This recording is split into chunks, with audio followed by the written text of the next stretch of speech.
following is a production of Medfield TV.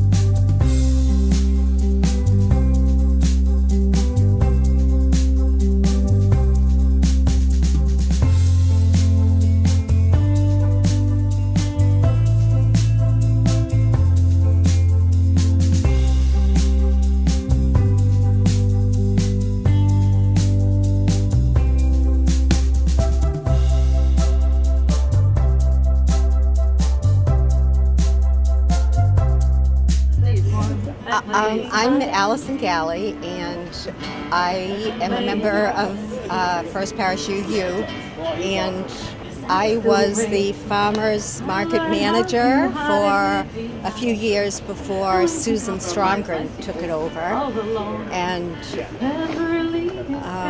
I help run the bake sale table from time to time, or help set up. It's all volunteer, so many hands make it work. Yeah, it's a nice sense of community. People gather here, and children seem to love the farm stand. It's a education in earth science, I think, for a lot of them. It's good exposure, get them out and let them know what getting their hands in the soil is like. We've been here for 7 years, and we're thankful to the Needham Bank for sponsoring us. And they're really great about giving back to the community, and we want to add to our community in town here and as well. They go towards the upkeep, maintenance of the church building, which was the original meeting house was built in 1655, and then it was rebuilt in the 1760s, and it's requires some TLC. But I love being here. I love being outside. So we try to get a variety of vendors, and Susan's been very successful in doing that. And it's different every week. So it's a nice place to stop by. Enjoy. It's expanded considerably. I think we start maybe in the second week of June, and Susan tries to take it through pumpkin season and melon season. I think the middle or later September. So it's a long season for the market. It's from 2 to 6:30 on Thursday afternoons, and it can coincide with the start of the concerts over at the gazebo. So that's nice. All right.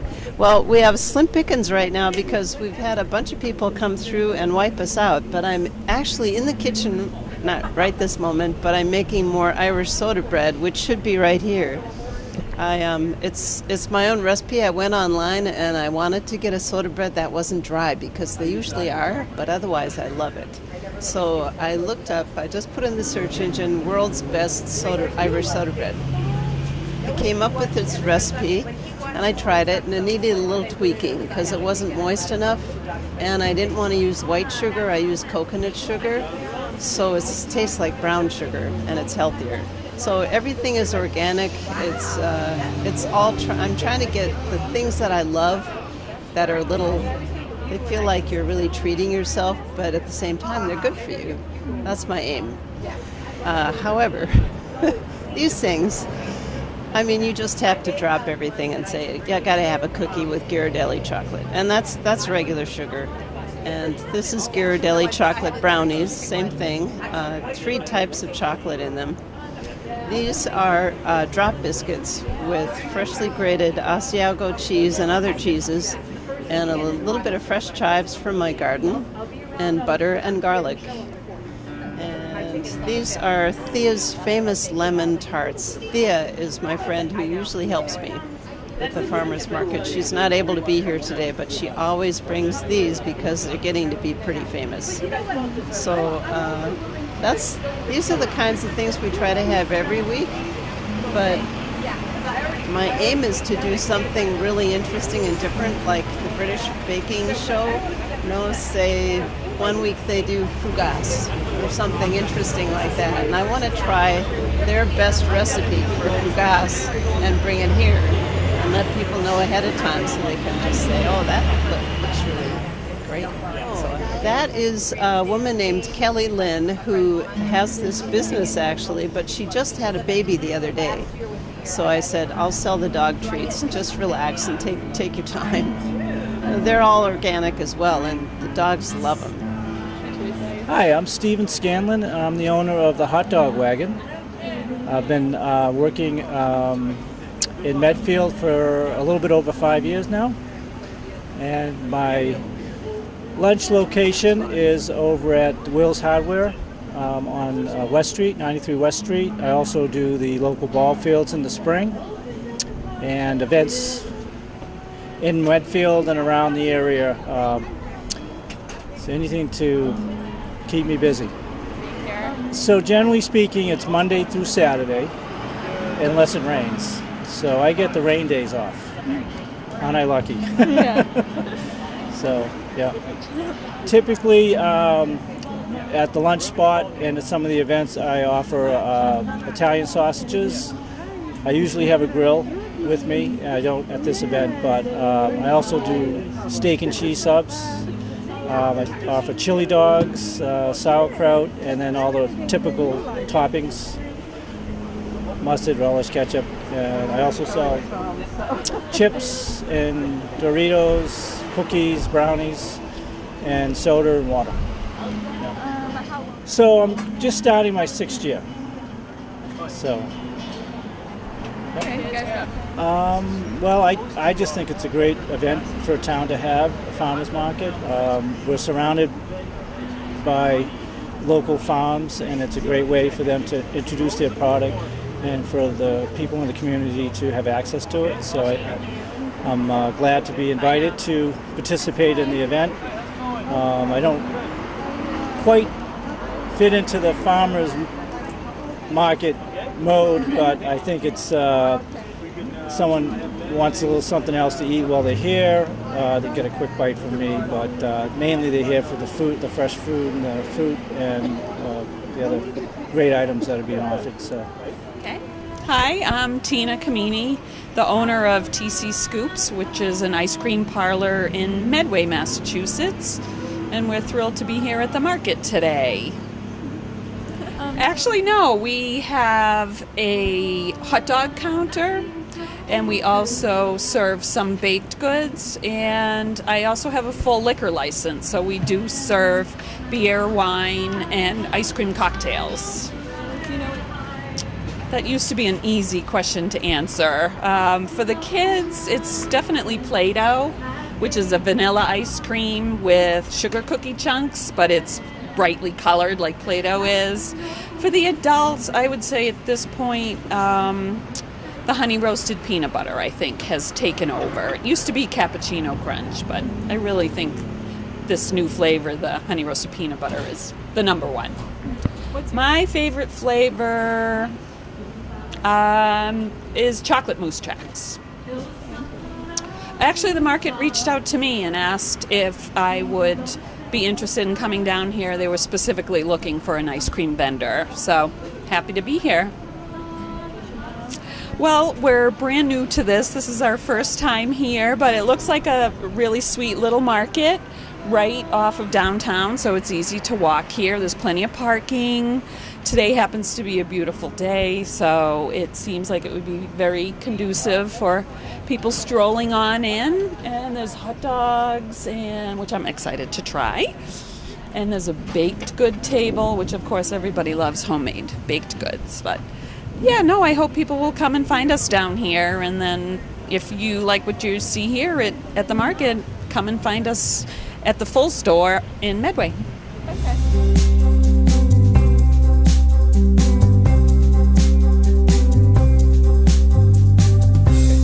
Hi, I'm Tony Lulek from Little Beehive Farm from Holliston, Massachusetts. I've been a beekeeper for over 15 years. A few years ago, I quit my day job to do this full time. So I've been doing that for almost 3 years. I've been actively involved in the beekeeping community for over 10 years. I was the president of the Norfolk County Beekeepers Association, and I ran bee school for 6 years. I've taught over 600 people to be beekeepers in and around the Medfield area. Quite a few people actually in this town. I was actually the Massachusetts Beekeeper of the Year for 2016. So it was quite an honor to have that award. Everything you see here on the table, I make. Everything derives from honey or beeswax. I make everything from soap, hand creams, lip balms, candles.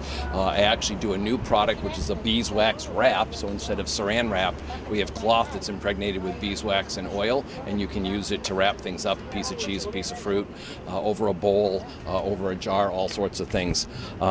I actually have a mosquito repellent too, which actually has nothing to do with honey or beeswax, but I made it for myself when I'm out in the fields to protect me from ticks and mosquitoes.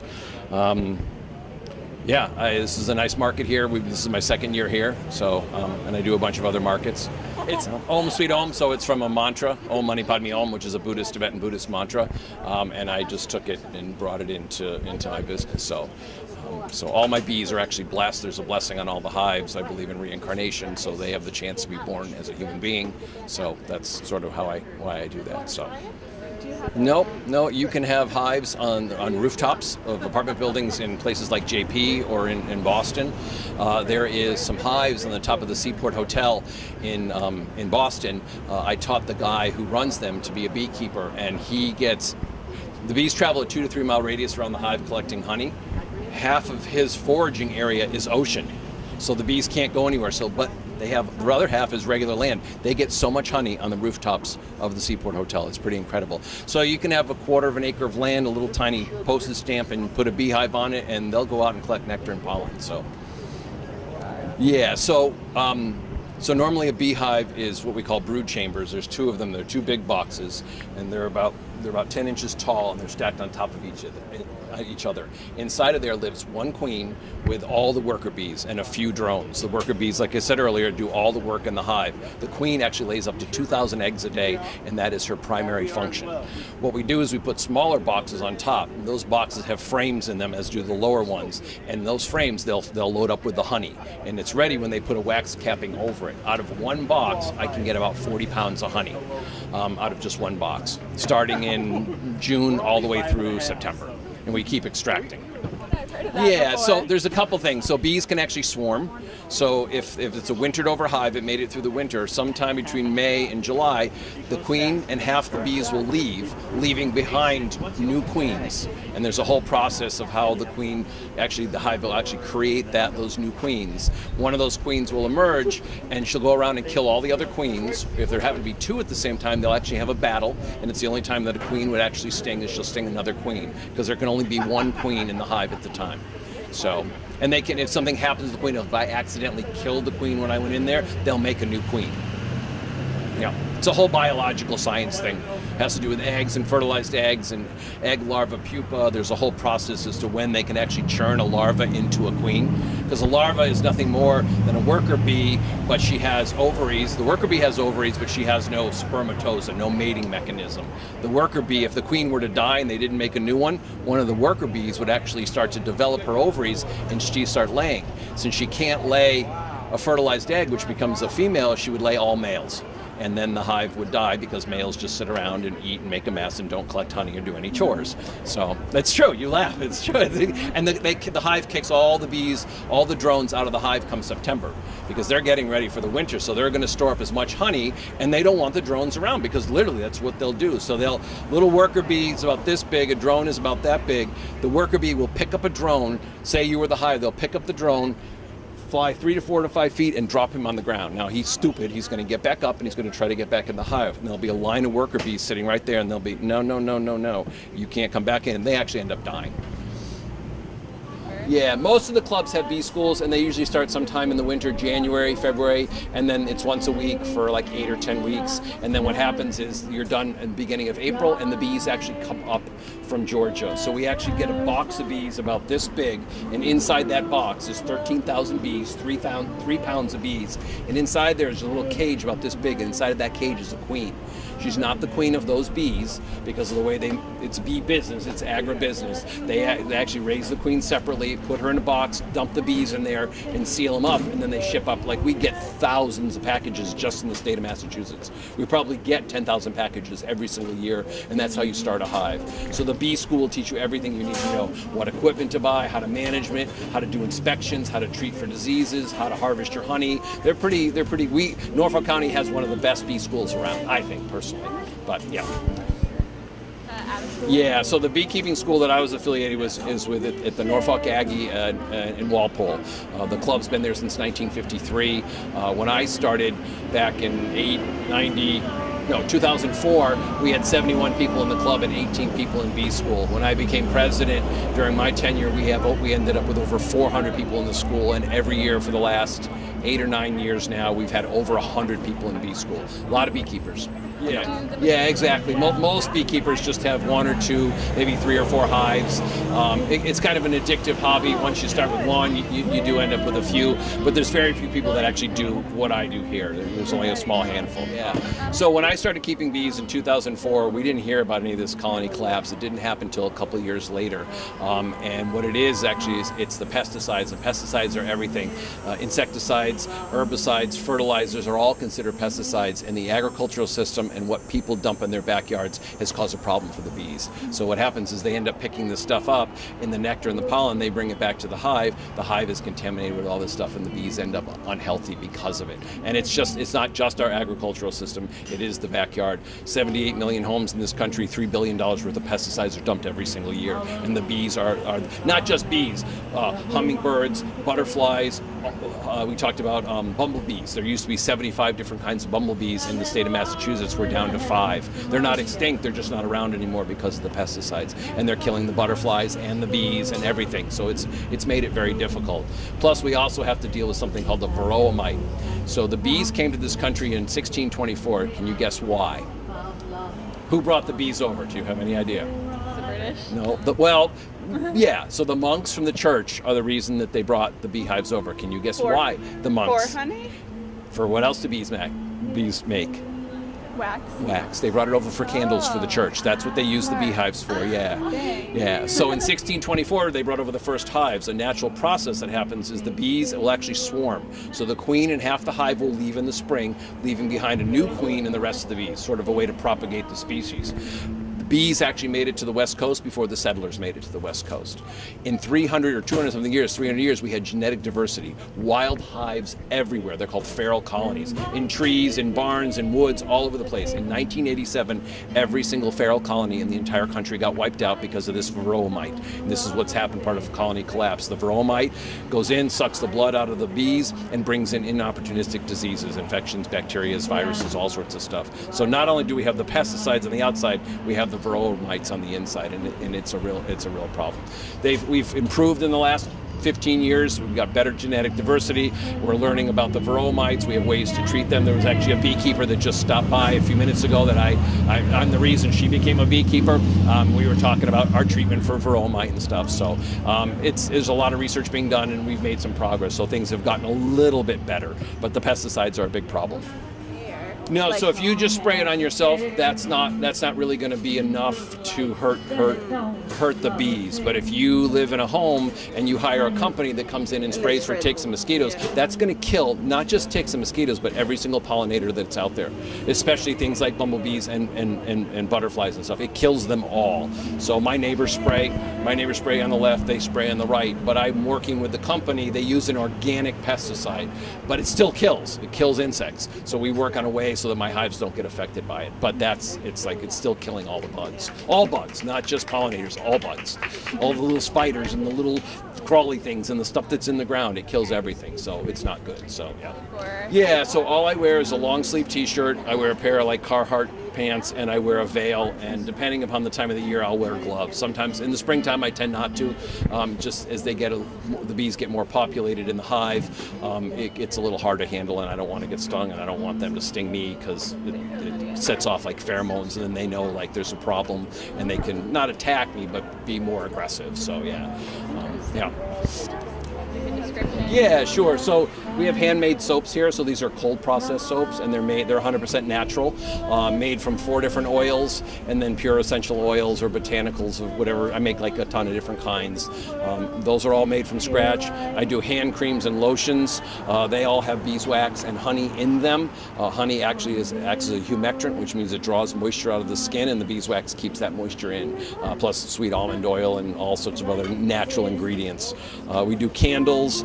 There's actually honey mustard, great for grilling, creamed honey, and then of course raw honey.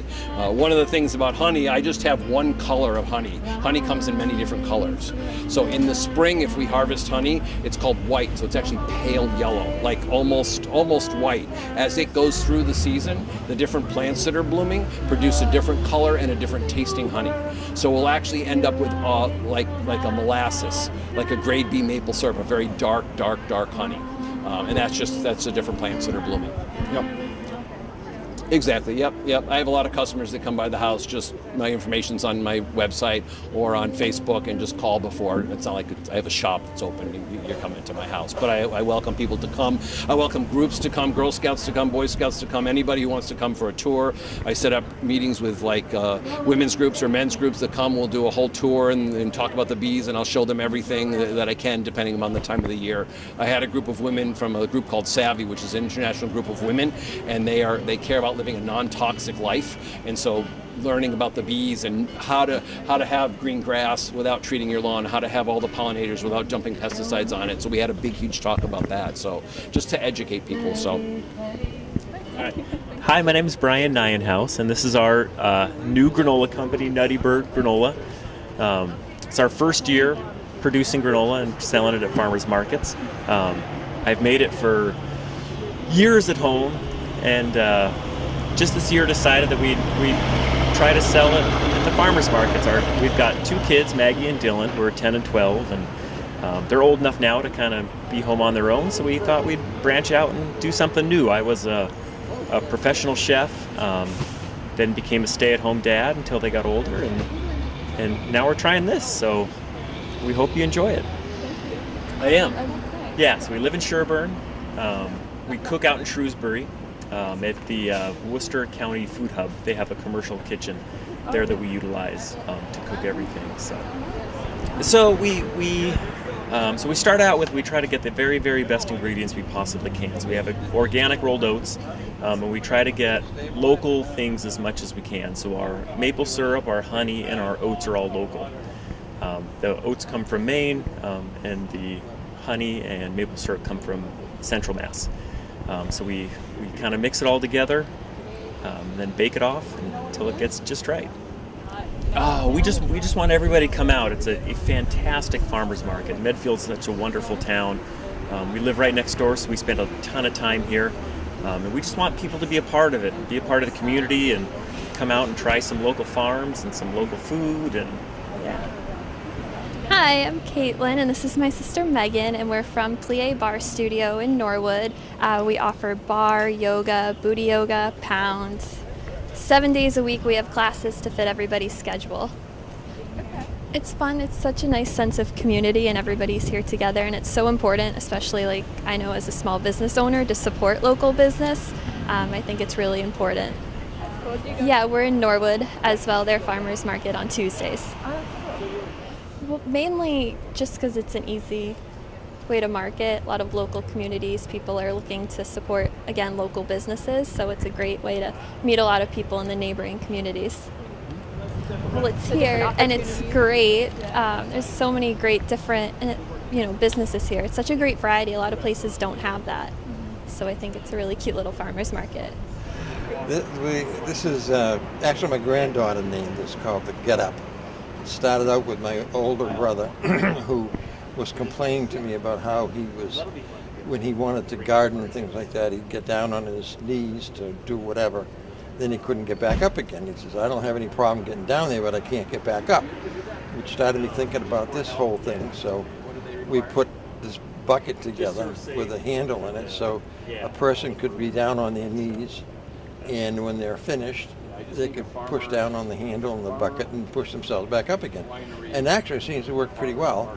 You put the weeds and stuff in the bucket while you're weeding away and or harvesting your beets or whatever, I don't know, in the bucket, and then when it's got a hole in the bottom so the water will drain out of it primarily because of mosquitoes, because if it gets left outside, obviously it's a breeding ground. But also if you pick some carrots or whatever and throw them in there, take the hose and wash them down, and it'll drain away. So that's the deal. You can turn it over too. Put the seat on. Well, you could turn it over and sit on it. That's true. Put the seat pad on it, Multi-purpose. That's true. But that's it. That's the story. People keep coming up with different ideas of, different things. Like my daughter was telling me the other day that she used it. She was painting a table at home, and she used the bucket when she was painting. Then she'd get, to stand back up again, because that's what it works best at. If you're all through whatever you're going to do, and you need to stand up again, you just, sometimes, of course, you're too young. You don't have problem with your knees, but me, oh yeah. So for a person who's probably over 40,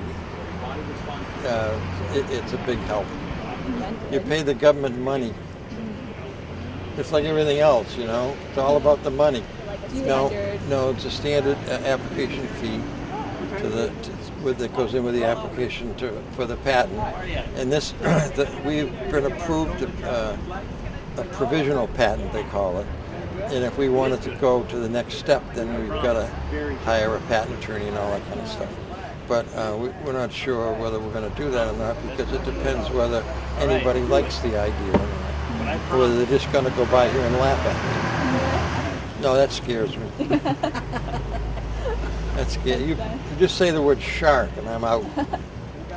No, I don't think that's... And I don't know what I'd do if somebody came along and said, I want to invest $50,000. I'd go like, oh great, what do I do with it?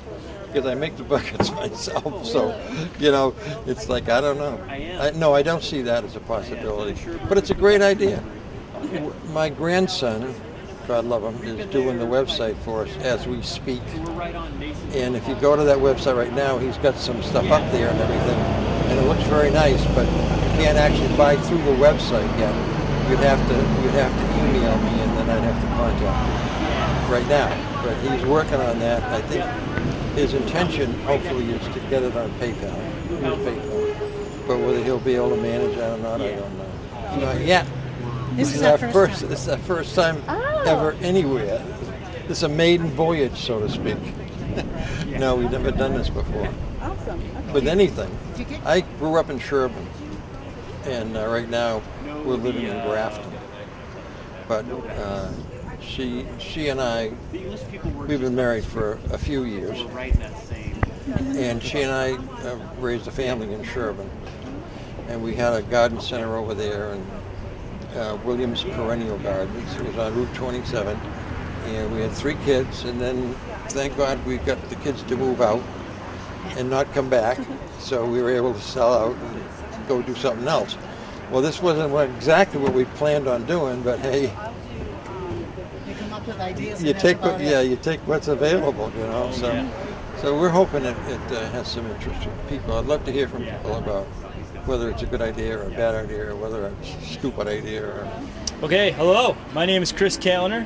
I run, own, and operate White Barn Farm in Rentham, Massachusetts. This is our 9th year. This is our 2nd year here at the Medfield Farmers Market, and we grow local produce, seasonal, organic, and of wide variety. It changes week by week. We offer a Medfield Farmers Market CSA over there, so you can pre-order that at the beginning of the season, or you can come and shop, and we call it the $20 a box market share. If you want to just pick it up weekly, you're more than welcome to do that. We have our farm is open 6 days a week in Rentham, Mass. We come here, our only farmers market is here in Medfield, and we love all the customers that come and shop here. Okay, so we're going to give you a quick tour of the what we have at the farm stand this week. And all this stuff was either picked today, yesterday.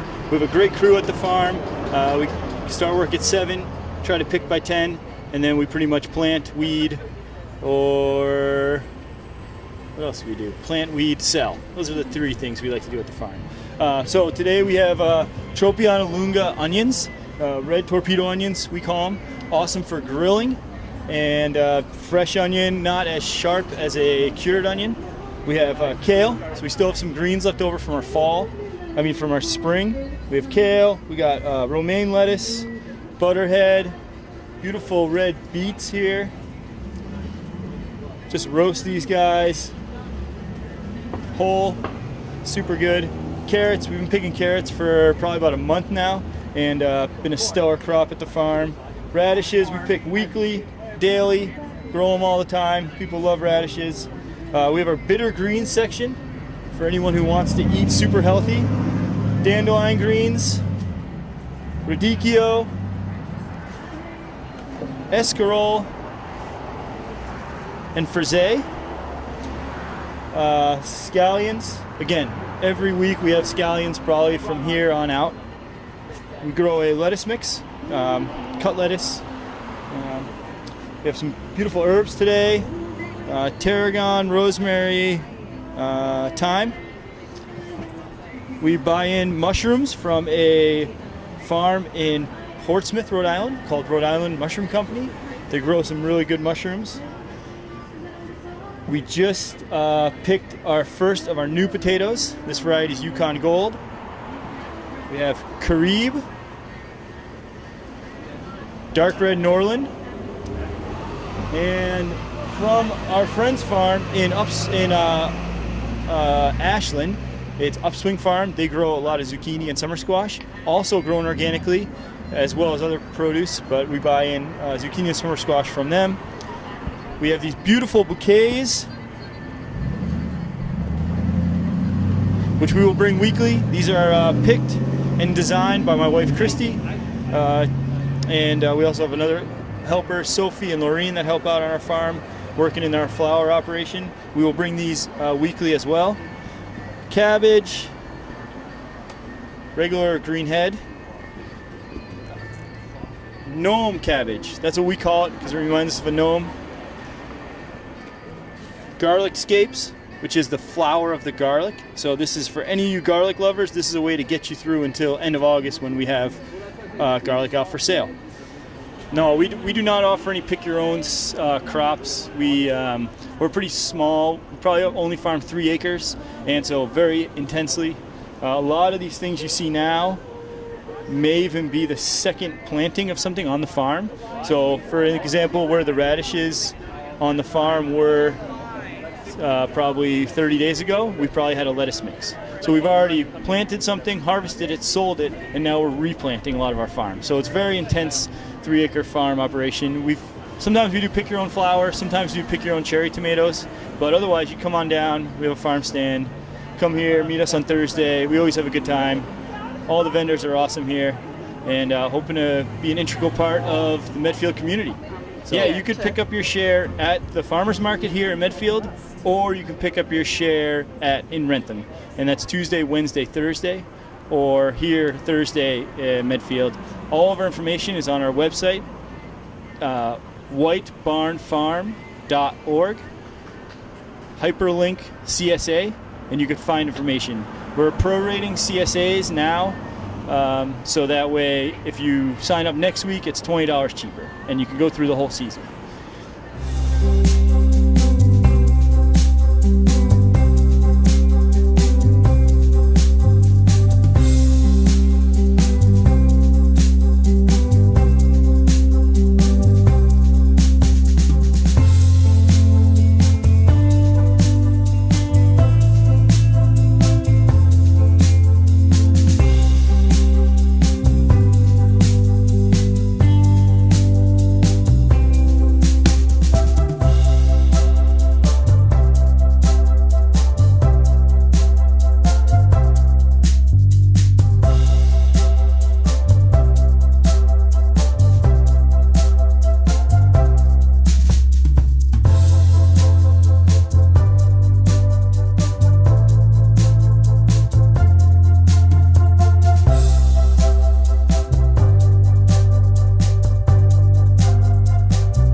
The preceding was a production of Medfield TV.